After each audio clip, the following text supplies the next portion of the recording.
Good afternoon, everyone. Today, August 10, 2025, at ang oras ngayon ay 3:18 p.m. So, welcome po sa ating page or channel. And today, samahan niyo po ako.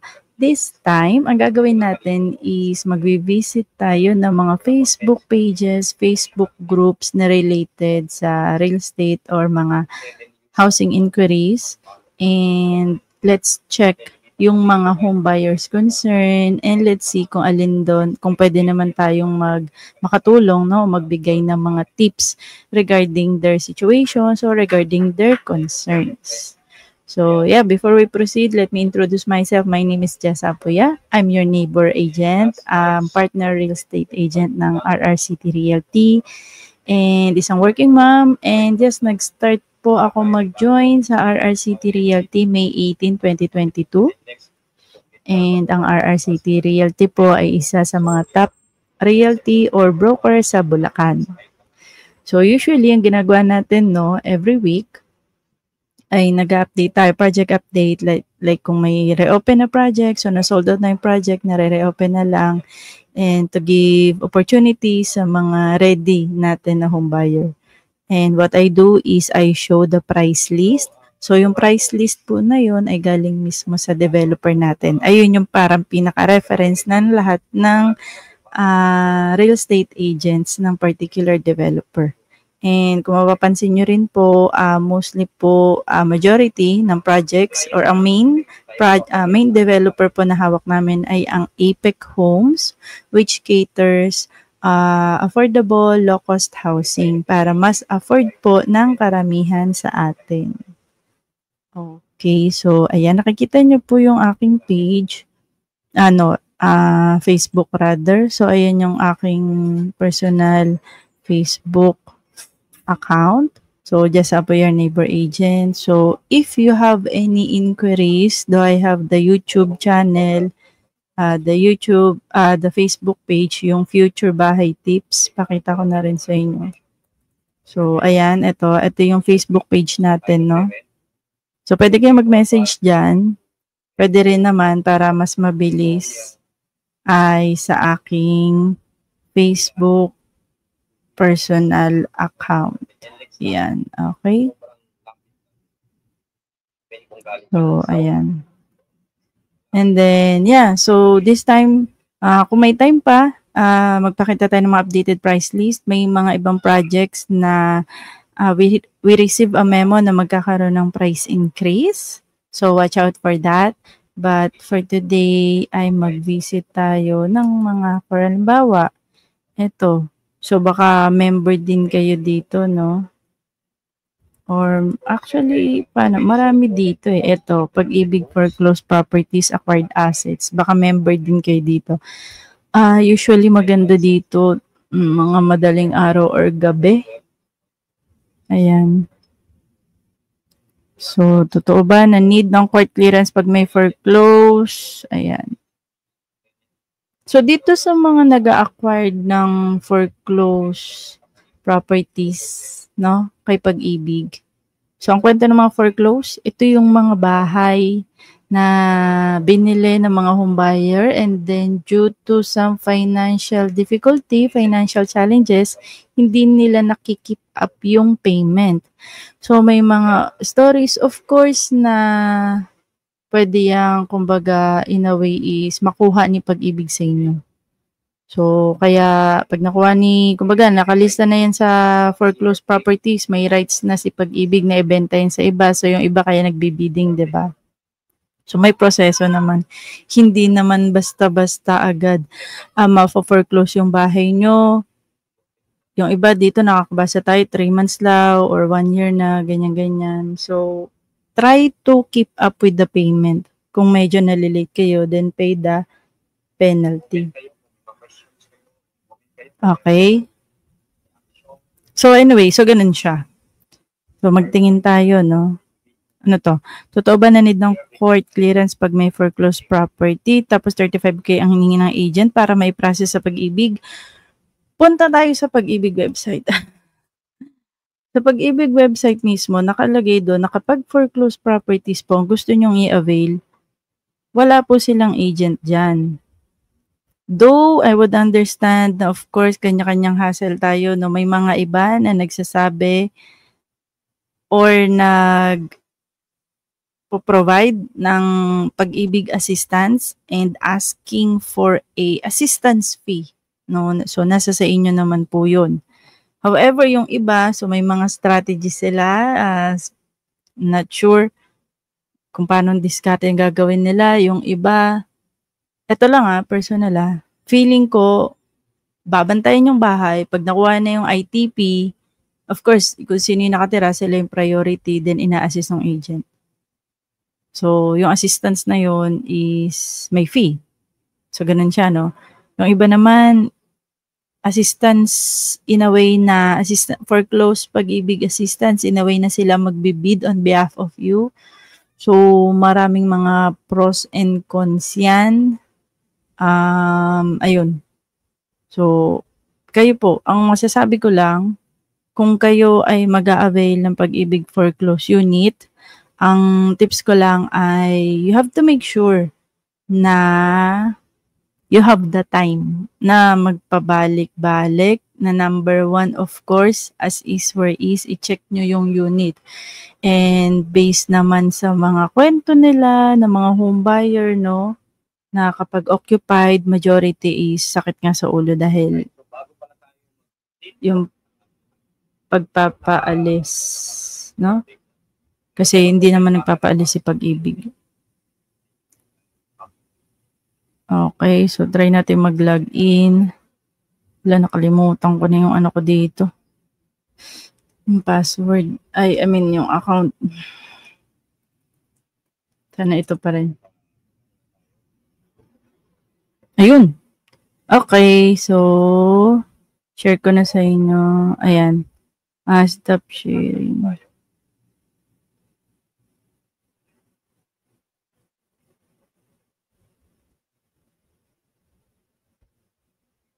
Mark, Danilo, Christopher, and open camera po tayo.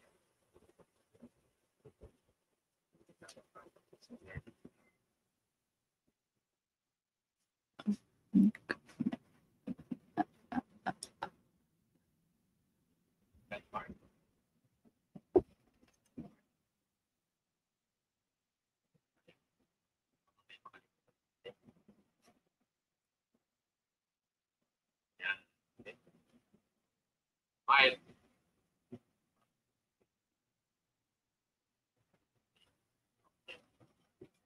Okay na, pwede na kayong mag-off ng camera. Continue na natin ang ating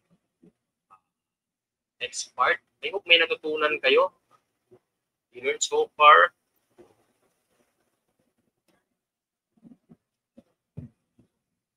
Ayan, sorry, may commercial. Mas ko lang, sir, halimbawa, may client ako sa parting Bulacan at gusto pwede ba? Yes, is pwede ba yes is na article client ko? Ayan. Mamaya pag-uusapan po natin. Okay. So, unahin po natin yung overview ng real estate. I know,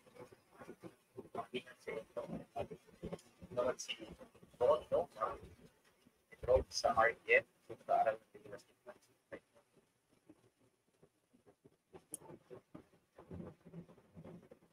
Okay.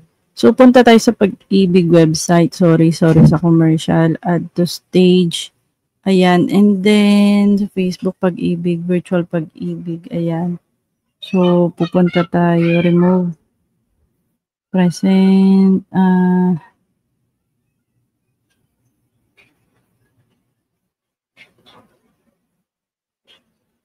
Okay. So, ayan na. So, pag may account kayo, punta kayo doon. And then, ayan o. So, singit natin kapag kayo ay may Pag-ibig Loyalty Card Plus. Ayan o, may mga discount kayo na makukuha sa McDonald's, sa Shakey's. Okay?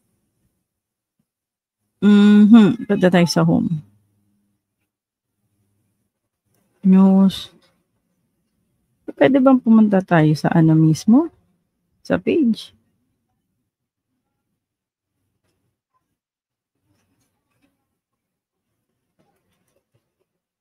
Pag-ibig acquired asset. Pag-ibig online services. O, ayan. Okay. So, membership, kasambahay, Pag-ibig housing loan, housing loan, housing loan. Developers online housing application, online MP2, online payment via virtual Pag-ibig. Electronic. Hanapin natin dito.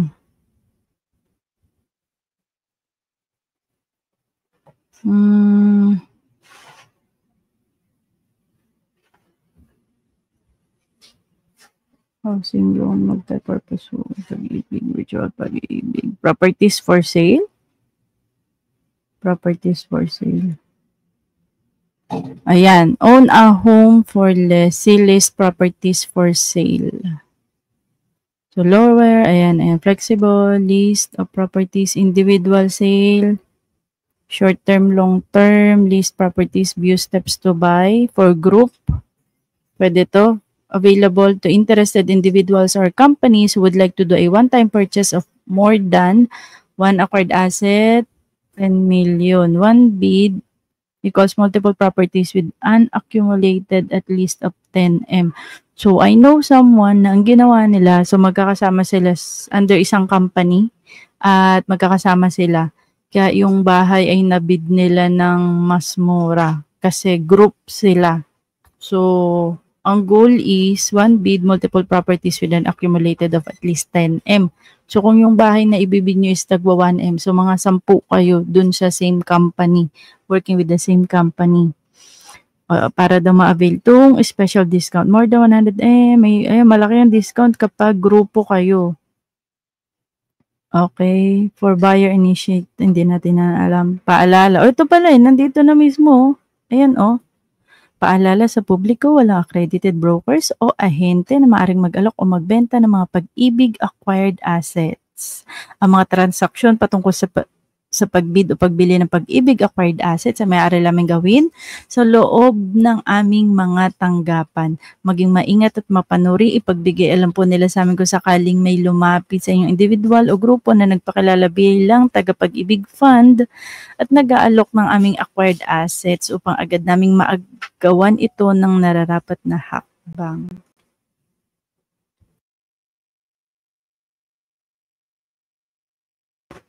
Okay, so ayan naman nakalagay.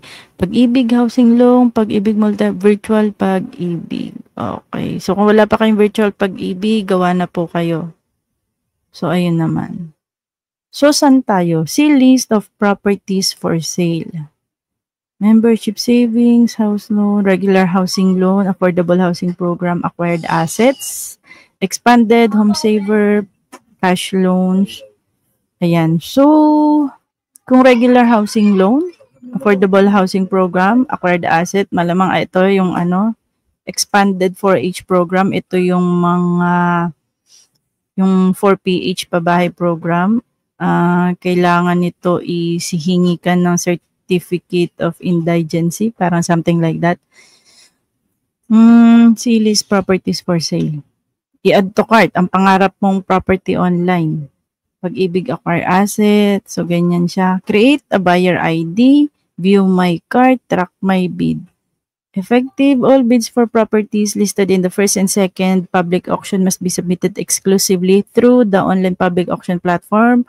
In addition, beginning May 13, the online submission will be available for negotiated specifically for retail and Please note that bids sent by drop boxes or courier will no longer be accepted.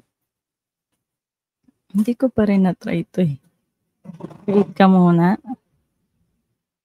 One valid, selfie. So, ayan yung mga gagawin kung sakaling magbibid kayo ng add to cart.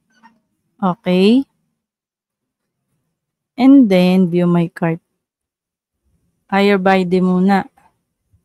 So, hindi ko muna pwedeng makita yung listahan bago ko maganito. Buyer ID. Gusto ko muna makita yung listahan ng mga acquired asset kung saan ako kukuha. Properties shall be sold on an as-is where is basis, which means that the bidder accepts the physical status of the properties, including whether it is occupied or not. Kaya very important na mag-ocular visit po muna kayo. Select your preferred location. Oh, okay. So, nasa ibaba. Steps, steps, steps, steps. See our acquired special. Take a look. How? Oh, andito. Nag-iba na nga siya. Pero gusto kong makita. Before kasi, nasa parang may NCR, may Cavite, may Laguna. And then, nakikita mo agad kung first auction, second auction, or negotiated sale, or yung mga hindi napili ng first, second na pupunta. So, okay. So, may dito na, no? NCR. Pipili ka rin. Okay. Before kasi maganda na kumbaga outright na kita mo. So, namamatch mo yung makakompare mo na mas malaki yung price sa area na to kumpara dito. NCR, alam naman nating mahal or puro condo. Central Luzon. Central Luzon, which is the Bulacan, Pampanga, Tarlac. May particular municipal. Ano to? Province. So, try lang. Ito, Bataan, Bulacan, Pampanga, Tarlac, Zambales. Okay. Try lang natin sa Bulacan. Okay. Santa Maria is the nearest. Bacoor. That is compared to Bacoor or Imus sa south. San Rafael, San Miguel, San Jose City, Pulilan, Plaridel, Pandinor, Zagaray, May Kawayan City, Marilao, Malolos, Giginto, Kalumpit, Bukawi, Bulacan. Ito, Bukawi, malapit din sa Bukawi exit. Baliwag is Baliwag City na. Okay. So, mga dadaanan ng NSCR, Bukawi, Giginto, Marilao, May Kawayan. Ayan ang mga dadaanan. Try natin Santa Maria and then search. So, saan? Okay. Ito, ang galing. Wow, ang galing. Ito, tapos may picture na rin, no? Ayan. So, Pag-ibig Property. So, sa Pag-ibig kayo magbibid, ha? Ito, nice, nice. Pero kailan kaya tinik yung picture? January 16, 2020. Ito, wow, updated as of January. Nice. Okay. So, sa first auction, new listing. Ito yung may 30% discount. Second auction, so Bright Homes, Bulacan Meadows. Actually, may project din kami dyan. So, unoccupied siya. Ito yung sukat ng... Is this... the lot area. Okay. The lote. And ito yung bahay. 20 cm. And 500,000 only siya. So, 511,800. Ano to? Ano yung ITP? So, this is a row house. Okay, row house. August. Ito may date na rin ng bid. Tama ba? Duration of acceptance offer. Okay. So, view tayo. So, ayan. So, ganyan siya. Ganyan siya kung paano I would say mag-bid, no? So, para sa mga nagtatanong kung paano mag-bid. So, create ka muna ng buyer ID. View my cart. Create ka muna. Tapos, punta ka sa baba. Ayan. Select your preferred location. Halimbawa lang. Ayan yung gusto ko. Pero kung medyo mahal dito, hanap tayo. Sa Belmont Park Village. Row house din siya. Ito, 438. Ang lot ay 3822. So, unoccupied kita sa picture. Pero, I highly suggest na mag-ocular visit. So, pero, sana may complete, so dito, view more details. Like for the Belmont, it is located at, Belmont Park Village, Kaipombo. Kaipombo, Santa Maria. Unoccupied in a inspection, nung March, appraisal date. So, in-appraise siya at in-inspect siya. In-appraise na siya at in-inspect siya nung March. Ito na. Ayan, nice. Required gross. So, 7K. 7K. Handling branch. NCR housing loan. Handling branch. NCR housing loan. So, siguro sa Ayala to. Saan kaya yan? Yung handling branch, no? Home office. Ayan. So, ang sabi dito, 7K lang. Required gross. Month if payment is long term. So, gross. I would assume na dapat pag sinabi natin gross kasama yung allowance, overtime pay, incentives, bonus. Pero just to be sure na lang po, required basic lang po. So ito 7,000. So ayan. CITB, what's ITB? Siguro invitation to bid. Okay, ayan. So, ayan, registered to get the buyer. Ito, interested bidders must register the Pag-ibig Fund website to get the buyer ID needed to submit bid offer. For those already with buyer ID, no registration. The registration will require one. So, i-ready ang mga kapapelan, mga documents. The buyer ID, hence registration prior from to the bidder. Okay, a winning bidder declared the bidder may submit bid offers for multiple properties provided have the intention to purchase all the properties that will be won. Pero in case the bidder but will not purchase all of the sale shall be canceled whether or not a reservation fee that shall blacklist the bidder from its acquired asset disposal. Pero sinasabi na kapag hindi ka mag-continue as long as di ka pa nagbabayad or mag-send ka ng cancellation letter, pipili ka lang ng isa, ina-accept. They must, by submitting for marketing, for bidders who are blacklisted, they must seek first the delisting from, ito pala if ever na you are blacklisted sa Pag-ibig, ito yung options nyo.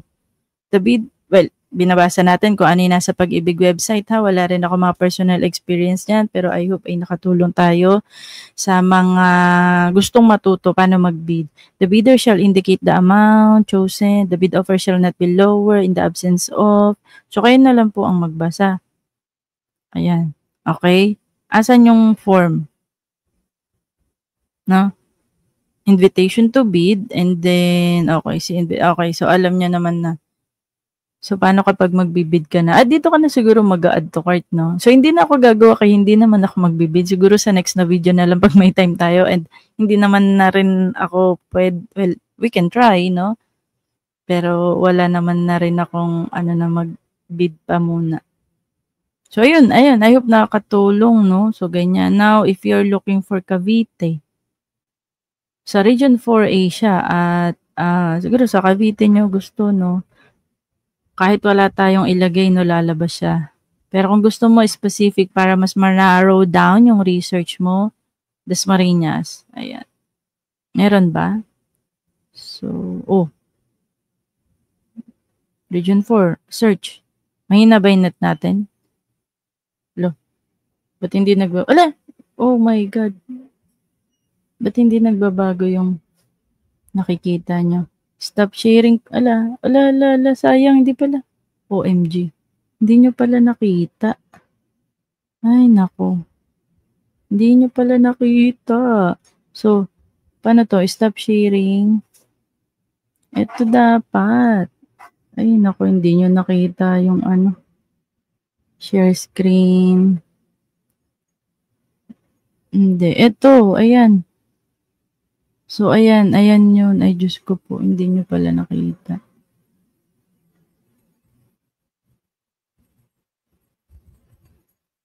Anyway, ayan. So, ayan ha. Hindi pala nagbabago yung screen ko. Sorry, ano ba yan? Hindi nyo tuloy nakita. So, basta create kayo na buyer ID.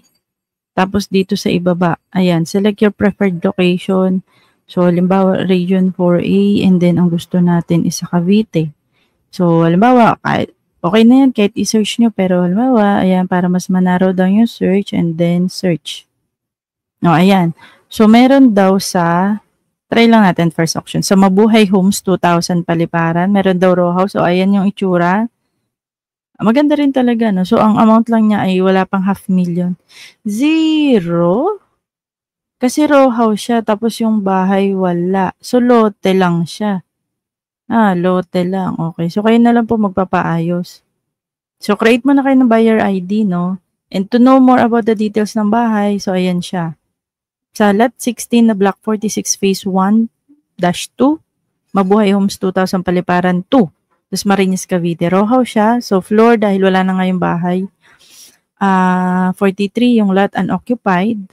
And then, nasa first siya, tranche number. So, ayan yung mga details. So, NCR handling branch. So, hindi ko alam kung ito yung Ayala. Ito, sinasabi lang na 7K lang.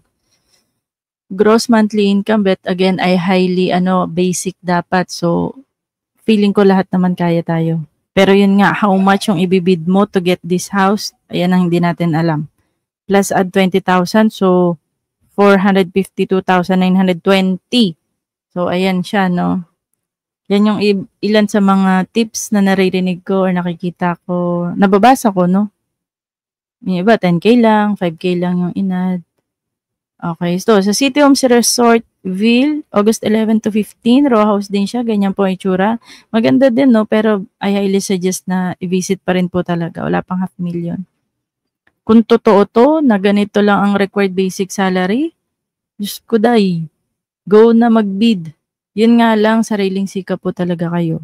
Pupunta kayo dun sa lugar, kayo po yung magpabalik-balik, you have to check with your HR, and then dapat updated ang hulog natin sa Pag-ibig. Alam niyo naman yung mga kwento, and then kapag hindi mapaalis, kayo magpapalis, reality check lang. Unlike kapag developer assisted, kami may mga agents po, mga legit licensed real estate agent dapat, make sure na affiliated sila dun sa broker at dun sa developer, you can check naman. They have the license, no? Kapag developer assisted, magpapasa kayo ng requirements kay developer, yun lang. And then you have to pay for the down payment. And then after that, magre-reach out si developer, ma'am, pa-update po, pahingi ako ng certificate of employment with compensation updated. Kasi for forwarding na po kayo kay Pag-ibig, for CI na po kayo na Pag-ibig. Kumbaga, cooperation nyo lang, pero less hassle. And then, kung ganun rin naman na maglalabas kayo ng pera, same din naman dito. Kumbaga, you might consider lang naman, no? Kung ayaw nyo ng hassle. Especially sa mga first-time home buyer, no, na wala masyadong gustong isipin. And of course, the house is brand new, kayo yung unang nakapangalan. If I'm not mistaken, dito po sa Pag-ibig acquired asset, kayo po ang gagastos ng transfer fee, title transfer fee. At magagawa nyo lamang po yun once fully paid na po ang bahay. So, kaakibat nun, alam natin, you have to research magkano ang title transfer fee, ang document stamp. Magkano ang bahay mo? 1M. Ang document stamp, sabihin natin 7%.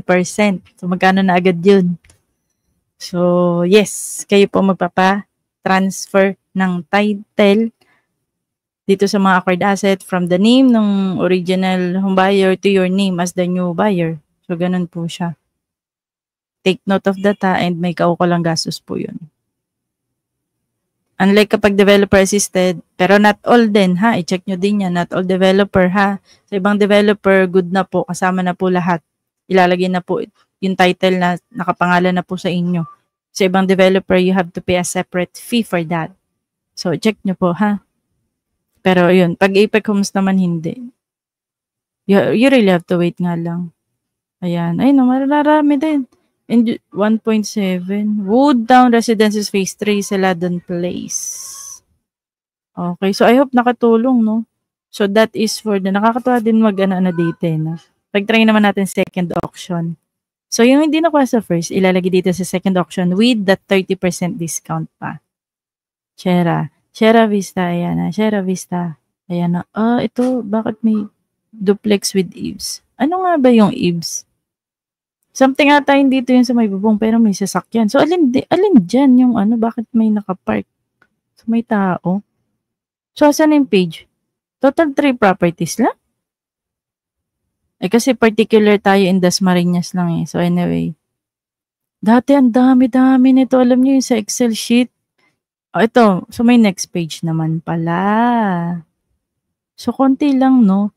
Sa negotiated sale, ayan, na up to 45, up to, it does not say na marireach mo yung 45 up to. So, marami dito. 390 lang, Diyos ko doy. Pero, parang may naka-occupy siya. Row house siya, so hindi halata, no? Kung isipin mo talaga. So, ayun. City Homes Resort uploading or mahina internet ko. Occupied close, 408. Mabuhay City Paliparan. Ayun, mukhang mga occupied kasi may mga ano eh. Ito rin. So, kayo na pong bahalang kayo na po bahala. Si ISOP. What's ISOP? Invitation to submit offer to purchase. Nasaan yung form?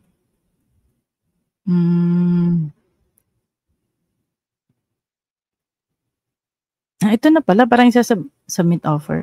Ayun. Pag mag-ID na kayo. Mag-ID na kayo. Ay, hindi naman ako nag-create. Kayo na lang po yung mag-create. Ayan. So, I hope nakatulong, no? Tingnan pa tayo next page. Ay, maganda naman. Westwood, ayan, may gate na feeling ko. Ayun, occupied siya. Unoccupied. So, pili tayo ng mga unoccupied. However, you have to really make sure, ha? Para iwas sakit ng ulit. Medyo malaki, 1.4. Located siya sa, sinelect natin, no, Dasma, Fatima Heights. Sa Fatima, okay. Single attached naman siya. Ay, Mabuhay Homes Row House. Ang ganda, gawa na. So, occupied talaga siya. 1.3, ayan. So, tingin ko nga, para sa 1.3 na bahay, magkano lang ang required ni ano? Ito, may mga nakasulat din. Appraisal date, so last 2024 pa. Negotiated, required gross, 23K. Bakit sa first listing ang baba, pero bakit dito ang taas? Location of registration or Dropbox. Ba't may pa-Dropbox? Sabi, hindi na, diba? Starting, ano yung nakalagay na date doon? So anyway, ito downloadable files, checklist, register. Ito na. Ito maganda, nakaano na siya. Wow, ayan naman pala. Registration form. Ayan, nice. Ayun, okay, maganda. So ayun, sana nakatulong, ha. So alam niyo na mag-search kung paano. Dapat pala title nitong ano natin is how to bid in the Pag-ibig website. Pag-ibig acquired assets. How to bid Pag-ibig acquired assets. Diba? Palitan natin yung title natin. So, ayan na, naka 30 minutes na tayo. Sige. I hope nakatulong yun and visit pa tayo ng visit tayo ng mga page. Pagaya ng sinabi ko. So, stop sharing. Punta tayo sa aking FB. Share screen. Ayan. FB. Ayan. Punta tayo dun sa foreclose kanina. Ito, Pag-ibig foreclose properties acquired assets. Ayan. Sinagot naman. No need. 35K processing fee. Yun. Sayang 35K, pwede na rin bilhin mo. Ano to? Okay. Paunahan. Try natin yung sa acquired. Maganda yung mga mga questions eh. Ayan. Baka member din kayo dito, ha. Dismiss po case ko. Ano po process kung magpapa-refund ng August 8. Refresh nga natin tong page na to. August 10. Let's see kung ano na yung mga inquiry na na-post ng admin. Okay.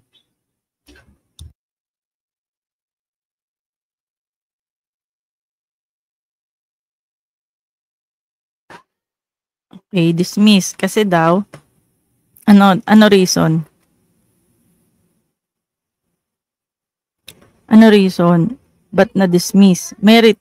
Maling case na file. Paano mali? Right of possession. Merit. Ano po location? May nakita ako dito na aksyon na publisyana.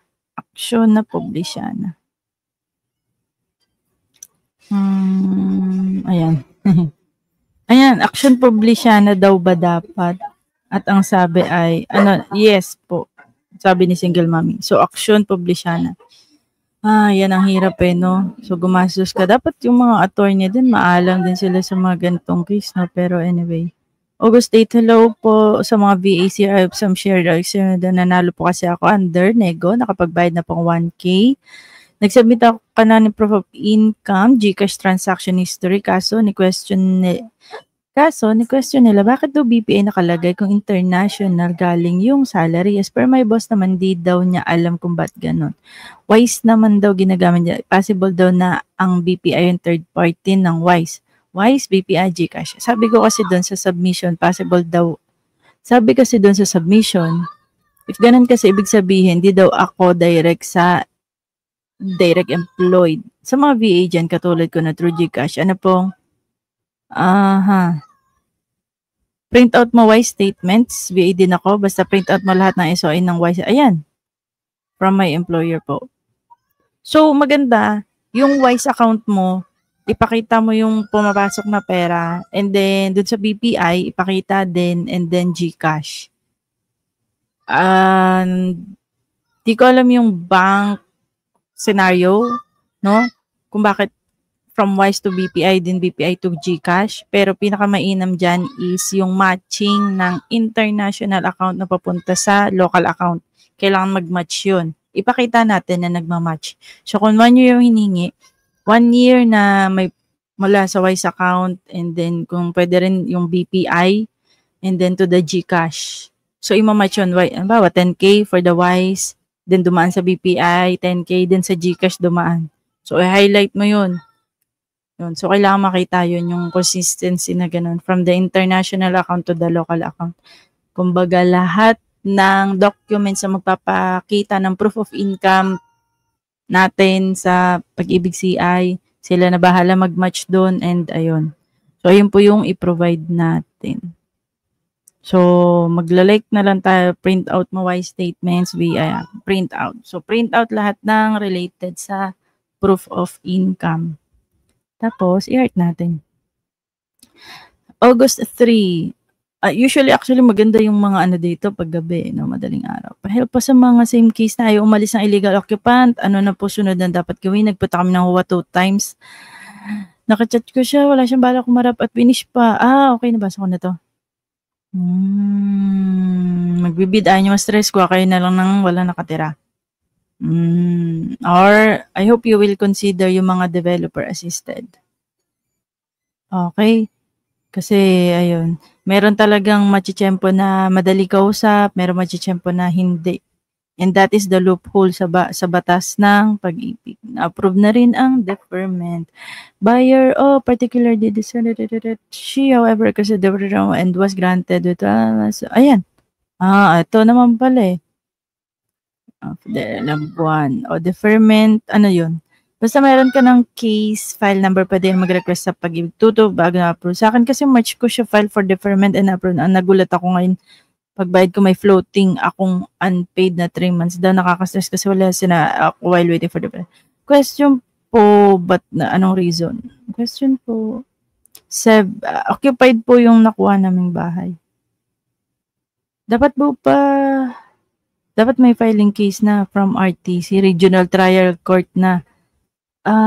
Pwede po ba ulit magpag-extend? May nabasa kasi ako na 1 to 2 years daw po. Deferment is parang delay. 1 year lang po binibigay ni Pag-ibig. Okay. Sino po, attorney? Paano process niyan? Pampalubag ng loob para sa kumuha ng pero at the end, paano mga naunang naihulog na ibayad na? Mahina, attorney. Na business. Pampalubag ng loob para sa mga kumuha ng may taong bahay, pero at the end, kung may laban ng original owner, still ma-dismiss din ang kaso. Paano na ang mga naunang naihulog na naibayad? So, ayun yung nakakalungkot, no? May nasa lupra, may kasulatan kami, pero mas gusto ko sa pasok siya kape. Any insights po? Ano po ang requirements? Ipasok sa Pag-ibig. Depende kay seller.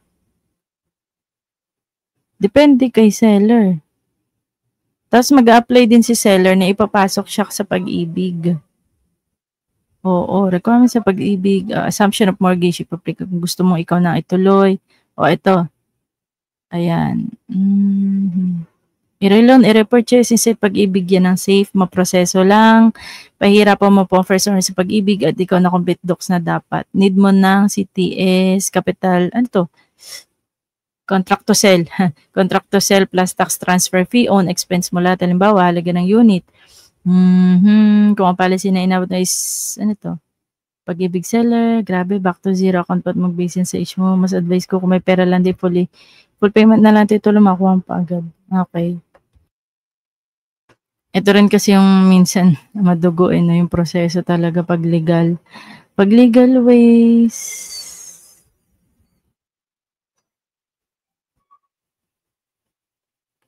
pinapadala ang bayad at tiwala. Recently pumunta po, paano na foreclose yung bayad.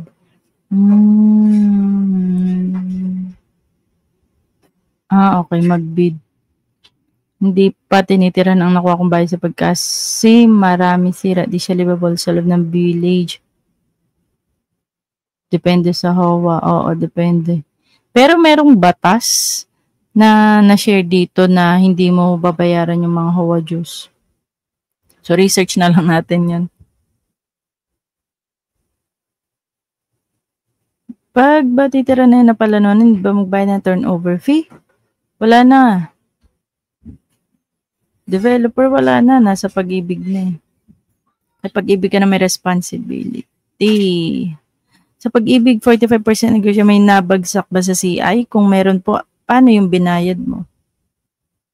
Babagsak lang if hindi nasagot si employer. Kaya dapat medyo i-close na natin si HR at magsabi na mag-reply. Inform sila na tayo ay nag-apply ng pag-ibig. So need lang ng email verification or by call. Sa amin, for hanggat gusto mo pwede mag-request ng receipt. Puntahan nyo lang sila at binigay nila. Nag-request kami. Ayun, so kailangan na talaga tulig-ligin si employer para mag-check ng email from time to time. So ayun siya. Nagbid ako rank 2, kakaloy kanina pag-check. Possible ma-award sa amin kapag budito mo ilang days. Rank 2, nag-back out, kasi may 1 month yung rank 1 to press the papers. Okay. Yesterday. May housing nakalimutan mag-update ng email na nagbigay ako ng reservation fee. Oops. Ayan. Ayan, ang ganda rin na may din eh. May update. Kailan po ang opening of offers? Ask ko lang po may isa ng blacklist na if hindi ko awarded. First award, ito, nabasa ko na rin ito. Ito, April 2024. How did I reclaim my property under acquired assets and keep it under my name?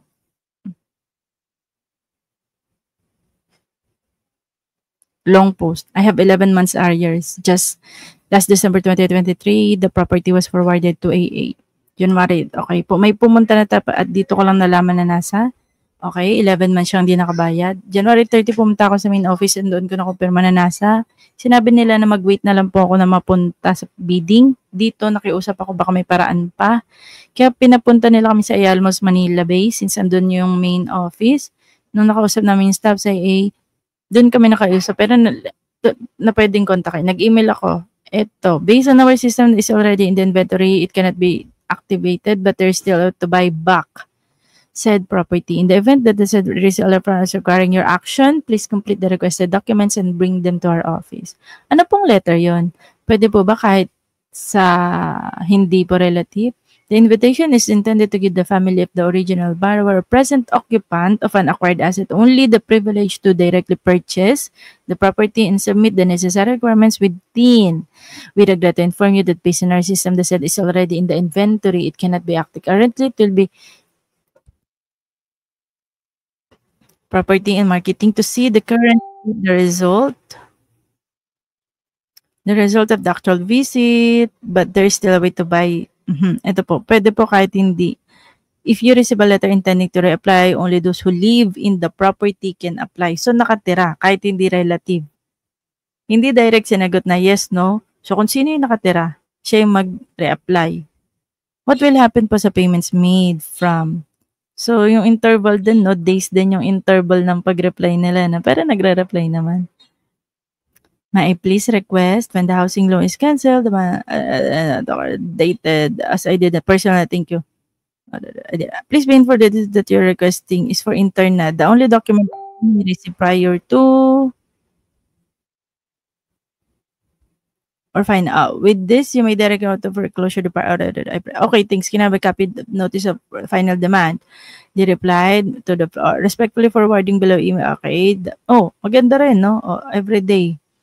The foreclosed department endorsing herewith below email in relation whose record was not endorsed or and was tagged under. Furthermore, showed that this project was already endorsed. In this regard, please direct out respond. Okay. Ang dokumento po na inyong iparalam po sa aming opisina, ito hindi na sa publiko ito pag mula sa isa na ano po yung document na dapat bago mapunta? Hindi din po ako nakaka-receive. Okay, parang nabasa ko na to. Remediation debt. So, tiyaga lang to, no? Buong February talaga naging. Please be informed that your account was classified under, once cancelled, shall be endorsed to, wala. So, may proseso under real estate, once default, I just want to confirm lang din, if under CTS din, di rin po ba ako makaka-receive? Kung under a notice, ipapadala sa inyo. They also sent an email proof that they sent the net to my property but they have no record. Oo nga, nabasa ko na nga to. Ito yung nabawi niya kasi wala siyang acknowledgement or in her story, wala naman ever siyang nare-receive na kahit anong notification in the first place. However, upon seeing the remarks that were received by me, was not received by me or anyone. Is there a way for me to redeem the property? May we advise you to write a letter to our attorney Aristotle Ong. Please note that kindly. Then I sent an email to them stating my intent to sell my property. They reply, acknowledge email. Ayan, Feb. Dumating ang March 1, 4, 6, 8. Please yet relative to this refers to your email requesting to retrieve reason cited therein. Wherein, hindi nga niya na-receive ang kahit anong letter. Wala siyang alam. Hindi siya aware.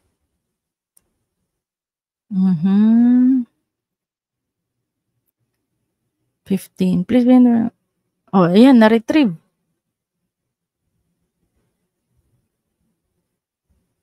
Ayan, babayaran niya. Okay. Paid. So, binayaran niya. Yung 11 months plus siguro the interest. Ayan. Nakalagay 11 months. O, diba? So, magtsatsaga ka talaga. Okay, ilang beses na ako nag-bid, okay. Ilang beses na ako nag-bid, di pa rin nanalo. Rank 2-9, lagi pa hingin ng paidean yung ginawa para manalo. Okay. Depende siguro. Ayan. Usually, mananalo ka. Okay. Hi po. Hello. Ay. Diyan. Nakilala po sa inyo?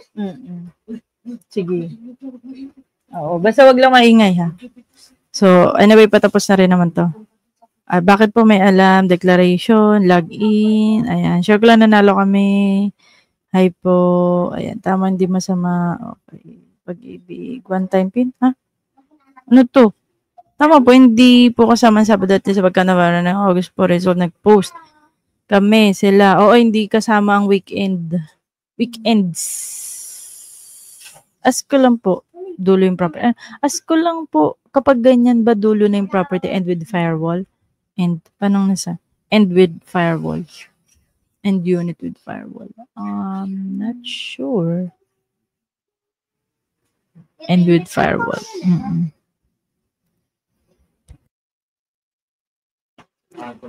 So, ayun. Hello, nag-text po. Okay. So, ayan ang ating pagbisita. At may bisita na tayo. Mga chikiting. So, I hope nakatulong ako lalo dun sa pagpakita ng pag-ibig websites, no? So, ganun siya mag-bid. Siguro, try rin natin next time mag-bid. However, stop ko muna to. Okay. And then, balik tayo dito. However, if you want a hassle-free, no, and as a first-time home buyer, ayan, and kung may pera na rin naman kayo, no, so yeah, you might consider mga developer-assisted na housing loan ni Pag-ibig. Ibig sabihin, may developer po. So, siguro, ang tip na may iwan ko na lang, first is, tingnan nyo yung basic salary nyo. Then, from your basic salary, tignan natin yung mga project na pasok tayo. Why? Kasi, sa basic salary pa lang, kung kung pasok na po tayo doon, malaki po yung chance na ma-approve tayo sa Pag-ibig, lalo na kung first time home buyer. Yan kasi yung mga mistakes ng iba. So hindi kinaya ng salary, gumugo sa project. So sayang po yung pera. Reality based, reality check. I-check natin ang payslip natin, ang basic salary lang. And then from there, i-check natin yung mga housing projects na pwede nating i-avail. Malaki man o maliit, ang importante nakapagsimula tayo. And again, at least na-check nyo na yung requirements. Because number 1 is dapat pasok kayo sa required basic salary na sinet ni Pag-ibig. Si Pag-ibig po ang nagsiset niyan. And for you to know kung magkano ang pwede mong ma-avail na housing loan based sa iyong salary, meron po tayong video ng housing loan calculator. So, i-take advantage niyo po yun. Ayan. Okay. Ayan. So, yes, if you have housing inquiries, message nyo lang po ko. Ayan po ang aking personal FB page dyan sa Apuya or sa YouTube natin. Message din po kayo. And yes, let me know your housing concerns. And I hope sana nakatulong ako. And I hope na makatulong pa sa iba pa na naghahanap at gusto ng bahay. Alright, so ayun lang, maraming close natin. Ayan, yan, visit. So if you find this video valuable, nakatulong sa inyo, mag-reach out lang po kayo or mag-subscribe, like and follow sa mga RRCT Realty pages. Again, RRCT Realty pages. Maraming salamat. This is your neighbor agent. And good luck po sa inyong future bahay.